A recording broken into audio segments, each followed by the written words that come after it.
भारत में राष्ट्रवाद का आज लास्ट पार्ट होने वाला है, जिसमें हम लोग जानने वाले हैं कि जो सामूहिक अपनेपन का भाव था उसे किस प्रकार लाया गया था। अब सामूहिक अपनेपन का भाव क्या होता है, तो हम लोगों ने जो हिस्ट्री का चैप्टर 1 है, यूरोप में राष्ट्रवाद का उदय, उसमें हम लोगों ने जाना था कि किस प्रकार से लोगों में जो कि एक तरीके का आंदोलन चल रहा था उनके बड़े बड़े लोगों के खिलाफ, ठीक है, शासकों के खिलाफ, जो ऊंचे तबके के लोग हैं उनके खिलाफ। तो उस दौरान क्या था, लोगों में एक तरीके का राष्ट्रवाद का जो भावना है वो जागृत करने के लिए कुछ कुछ चिन्ह का प्रयोग किया गया था, ठीक है। तो हम लोग रिलेट करेंगे उस चैप्टर को इससे। तो यहाँ भी भारत में जब ब्रिटिशों के खिलाफ राष्ट्रवाद की भावना का उजागर होता है, तो इसमें कुछ कुछ चित्र, कुछ चिन्ह, कुछ लोक कथा और कुछ गीतों का प्रयोग किया जाता है, जिससे लोगों में एक जो सामूहिक संघर्ष चल रहा है, सब कोई क्या है, ब्रिटिशों से पीड़ित है, तो जो भी आंदोलन करना है उनके खिलाफ, तो उसके लिए मोटिवेशन लाना है और एक तरीके का मन में एक ऐसा विचार विकसित करना है जो उनके जो स्वतंत्रता है, जो आंदोलन है और जिस प्रकार से एकता की भावना है, उसका वो क्या करे, उसको वो इन्फ्लुएंस करे। तो सबसे पहला हम लोग पॉइंट जानेंगे कि जरूरत क्यों थी। तो जैसा कि मैंने बताया, जो कि सभी लोगों का संघर्ष किसके खिलाफ है, चाहे वो नीचे तबके के हैं, ऊंचे तबके के हैं, अमीर है, गरीब है, सबका संघर्ष चल रहा है ब्रिटिशों के खिलाफ। तो इस दौरान जो सामूहिक संघर्ष है उसको सामूहिक राष्ट्रवाद की भावना में बदलने के लिए कुछ कुछ चीजों का प्रयोग किया गया था, चित्र का, लोक कथा का और झंडों का। तो इसलिए इनकी जरूरत पड़ी, ताकि अगर राष्ट्रवाद बोला जाए तो लोगों के मन में कौन सी भावना उत्पन्न हो।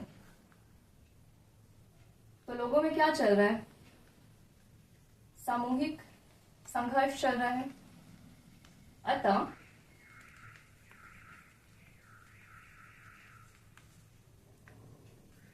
सामूहिक राष्ट्रवाद की भावना, एकता की भावना और साथ में लोगों को मोटिवेट जो कि किया जाना है,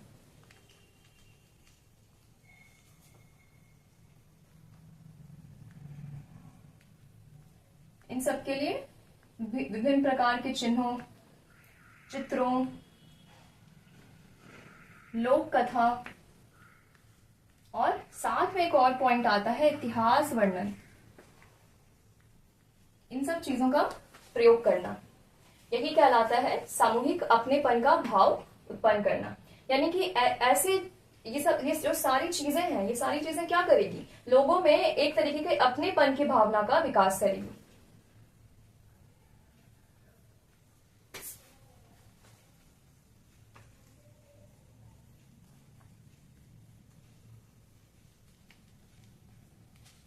ठीक है, अब हम लोग आगे जानेंगे कि ये जो सामूहिक अपनेपन की भावना थी, ये किन किन चीजों के द्वारा लोगों में जगाई गई थी। तो पहला आता है भारत माता की छवि, ठीक है। यूरोप में हम लोगों ने मारियन और जर्मेनिया के बारे में पढ़ा था। जो कि जर्मेनिया थी वो जर्मन का प्रतिनिधित्व करती थी, असल में वो कोई महिला नहीं थी, वो एक राष्ट्रवाद का प्रतीक थी। तो वैसे ही यहाँ पे आता है भारत माता की छवि। असल में ये कोई स्त्री नहीं थी, लेकिन पूरे भारत को एक मातृभूमि, एक माता की छवि में बनाया गया था।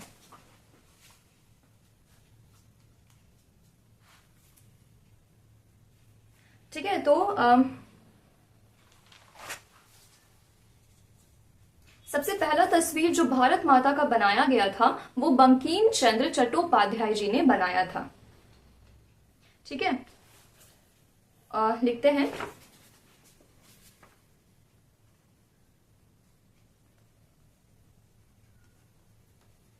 बंकिम चंद्र चट्टोपाध्याय।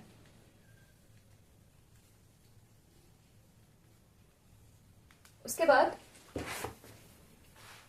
आते हैं अवनींद्रनाथ टैगोर। ठीक है, उन्होंने भी भारत माता की छवि बनाई और उसे किस प्रकार से दिखाया गया, एक सन्यासिनी के भेष में दिखाया गया। ठीक है, केसरिया रंग का इन्होंने एक साड़ी पहन रखा है और इनकी 4 भुजाएं भी दर्शाई गई है। ठीक है। तो उन्हें शांत, गंभीर और एक तरीके से देवी की दृष्टि से देखा जाने लगा था, और छपाई द्वारा लोगों में जो ऐसी जो छवि है जो भारत माता की है वो विकसित की गई है। यहाँ पे एक चित्र दिया गया है जिसमें जवाहरलाल नेहरू जी ने एक बुक पकड़ा हुआ है, और उस बुक में जो भारत माता है उनकी फोटो बनाई गई है। तो इस प्रकार से लोगों में भारत माता की छवि का प्रचार किया जाता है, और इनको शांत, गंभीर और दैवीय बताया गया था और प्रचार किया गया। ठीक है, छपाई के द्वारा।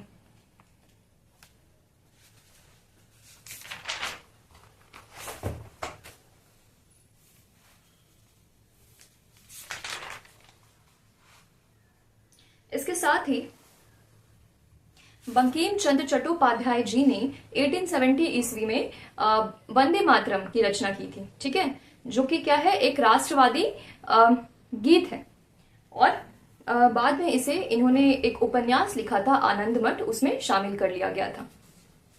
इसको हम लोग ऐड कर लेते हैं, भारत माता की छवि प्लस राष्ट्रगीत। राष्ट्रगीत की मान्यता दी गई है वंदे मातरम को।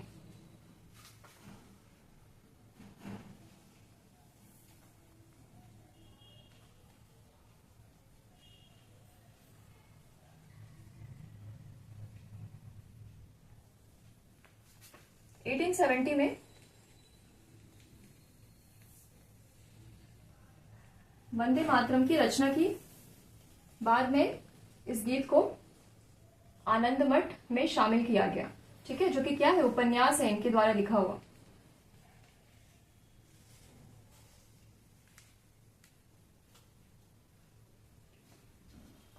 अब हम लोग अगले पॉइंट पर आते हैं, जो है लोक कथाओं द्वारा किस प्रकार से सामूहिक एकता की भावना का प्रचार किया गया, प्रसार किया गया।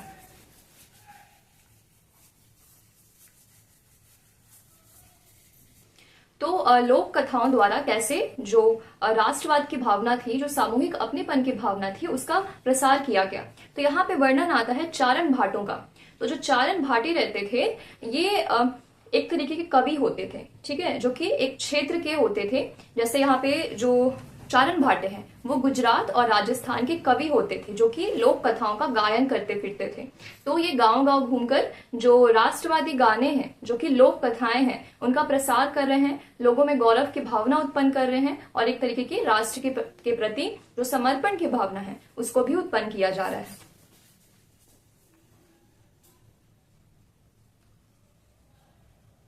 चारण भाटों द्वारा, जो कि राजस्थान गुजरात के कवि, गायकार,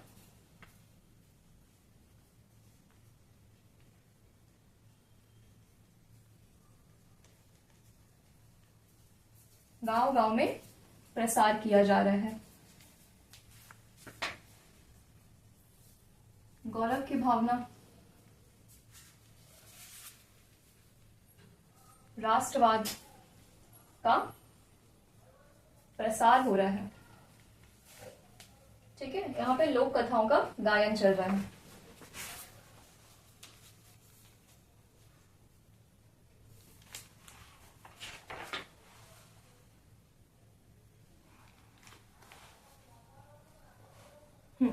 मद्रास में नटेसा शास्त्री ने एक किताब की रचना की, जो कि जिसका नाम है the folklores of southern India. ठीक है, इसमें लोक कथाओं का जो है वो वर्णन किया गया था। इस प्रकार से इस किताब द्वारा भी सामूहिक अपनेपन का प्रसार होता है।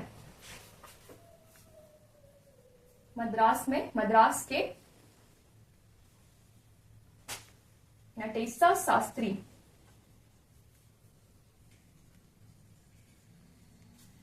द फोकलर्स ऑफ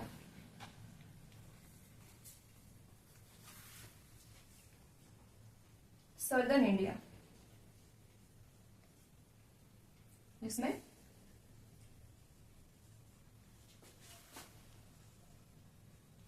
लोक कथा जो है उसका संकलन है।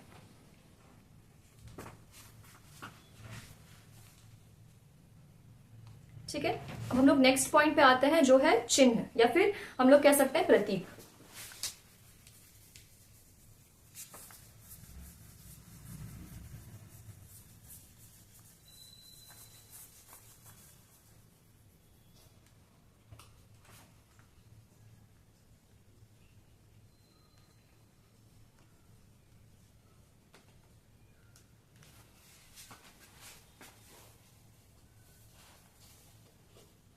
ठीक है, तो यहाँ पर झंडे बनाए जा रहे हैं। जो बंगाल में स्वदेशी आंदोलन हो रहा था उस दौरान एक तिरंगा झंडा बनाया गया था, लेकिन जो झंडे का रंग था वो था हरा, पीला और लाल। इसके अलावा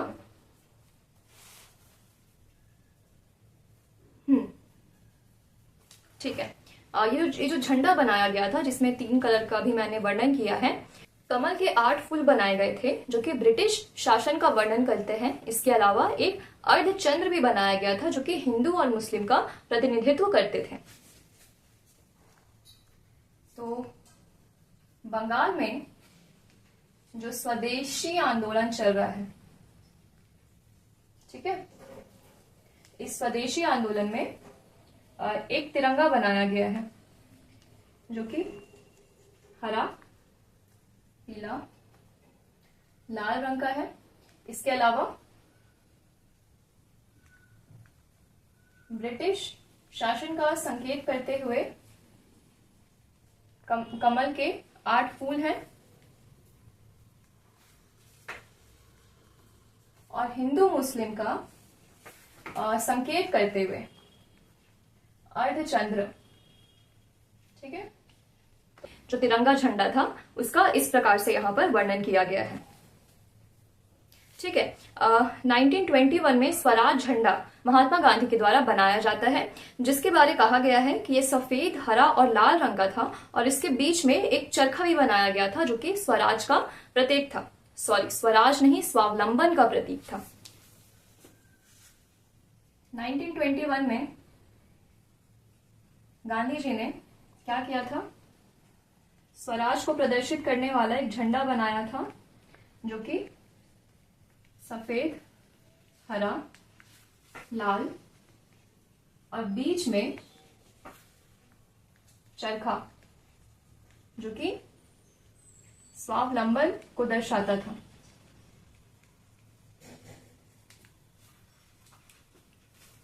ठीक है, अब हम लोग 5th पॉइंट पर आते हैं जो कि है इतिहास वर्णन।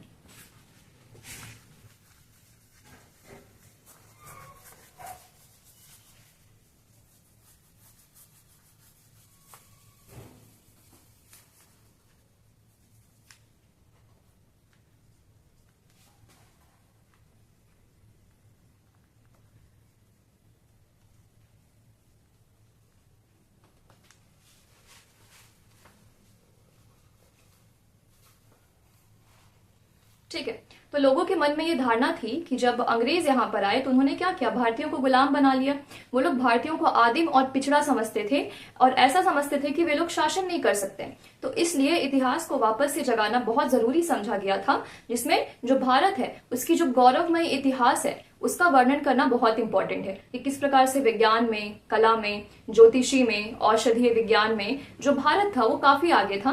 लेकिन क्या होता है, उस जो महान युग रहता है उसका पतन हो जाता है और उसके बाद ब्रिटिश आकर गुलाम बना लेते हैं। तो इस प्रकार से इतिहास की भावना का प्रसार होगा और देश के प्रति क्या होगी, एक तरीके की सम्मान की भावना का जागरण होगा।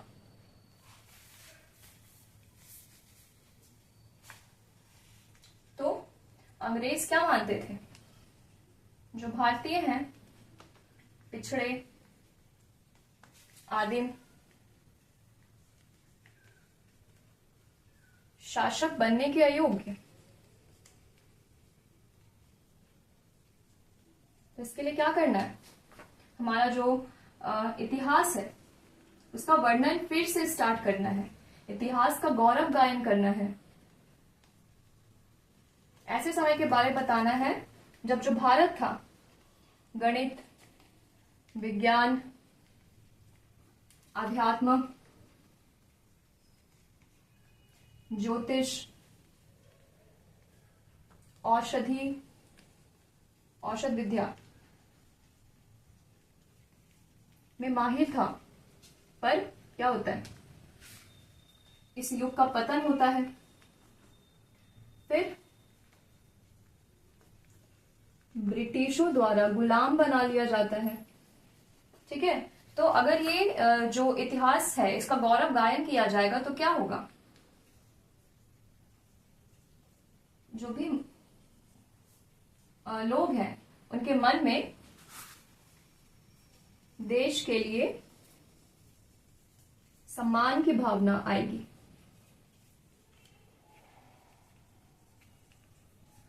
ठीक है, पर अब यहाँ पे एक क्या प्रॉब्लम होता है कि अधिकतर जो अतीत के बारे में बताया जाता है वो हिंदुओं का अतीत होता है।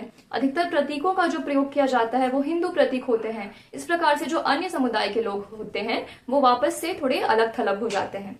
वो खुद को कह सकते हैं कि एक अलग तरीके का फील करने लगते हैं।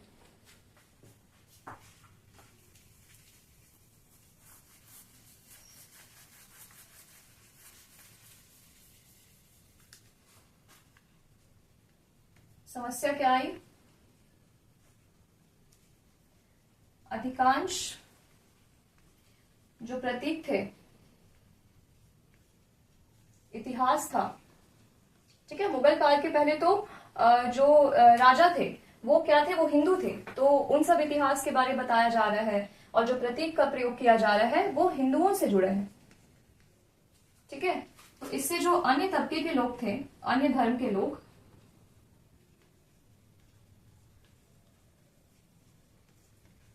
अलग थलग महसूस करते हैं।